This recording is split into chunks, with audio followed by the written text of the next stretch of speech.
दोस्तों, इस वीडियो के पहले पार्ट का लिंक मैं आपको दूंगा नीचे डिस्क्रिप्शन बॉक्स में। इस वीडियो को देखने से पहले डिस्क्रिप्शन में दिए हुए लिंक पर क्लिक कीजिए और सबसे पहले फर्स्ट पार्ट को देखिए, तभी आप सेकंड पार्ट को समझ पाएंगे। मेरे मम्मी पापा मुझे होश में लाने की कोशिश करने लगे और मैं होश में आ भी गया। होश में आते ही मेरे मम्मी पापा ने मुझसे पूछना चालू किया कि मैं बेहोश कैसे हो गया था, मेरे साथ क्या हुआ है।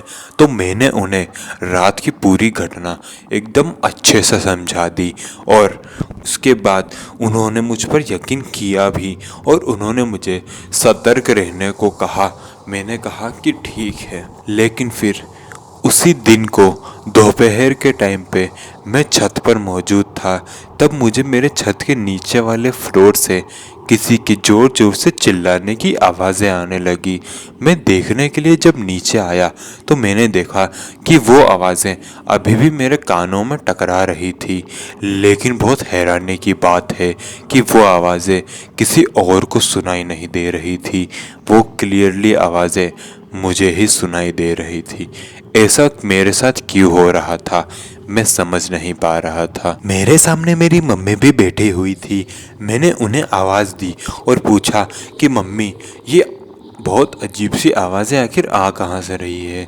मेरी मम्मी ने मुझे कहा कि उन्हें तो कोई भी आवाज़ सुनाई नहीं दे रही। ये सुनकर मैं हैरान हो गया कि इतनी ज़ोर ज़ोर से आवाज़ें आ रही हैं, लेकिन मेरे अलावा ये किसी को भी सुनाई नहीं दे रही। ऐसा क्यों था मुझे समझ नहीं आ रहा, क्योंकि सबका बिहेवियर एकदम नॉर्मल सा था। अगर उन्हें आवाज़ सुनाई दे रही होती तो उनका बिहेवियर भी सेम टू सेम मेरी तरह होता, लेकिन ऐसा बिल्कुल भी नहीं था। ऐसा क्यों हो रहा था मुझे बिल्कुल समझ में नहीं आया। मैं एकदम परेशान हो गया और अपने कमरे में चला गया और अंदर से कुंडी लगा ली और अपने आप को कमरे में बंद कर लिया। और कुछ देर बाद वो आवाज़ें आना भी बिल्कुल बंद हो गई। ये घटनाएं करीब मेरे साथ एक हफ्ते तक लगातार चलती रही। ऐसा क्यों हो रहा था मुझे बिल्कुल भी समझ नहीं आया। फिर मैंने मेरे ही एक दोस्त जिसका नाम जीत था उसको मेरी सारी घटनाओं के बारे में बताया और उसने पहले ही बार में मुझ पर यकीन भी कर लिया, क्योंकि जीत भी पहले इन घटनाओं का शिकार हो चुका था और उसने उन सारी घटनाओं के बारे में मुझे बताया था।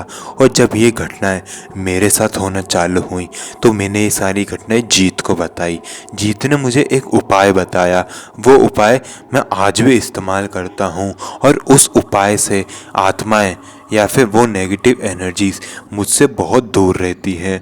जीत ने मुझे बताया किसी भगवान की भक्ति में लीन हो जाओ, तो मुझे भगवान की भक्ति में लीन होना सही लगा, इसलिए मैं हनुमान जी की भक्ति में लीन होने लगा और रोज़ सुबह शाम उनकी आरती करने लगा। और जब से मैंने उनकी आरती करना चालू की, मेरे से ये आत्माएं या फिर ये नेगेटिव एनर्जीज बहुत ही दूर रहने लगी और अब मेरे साथ कोई भी पैरानॉर्मल एक्टिविटीज़ नहीं होती हैं।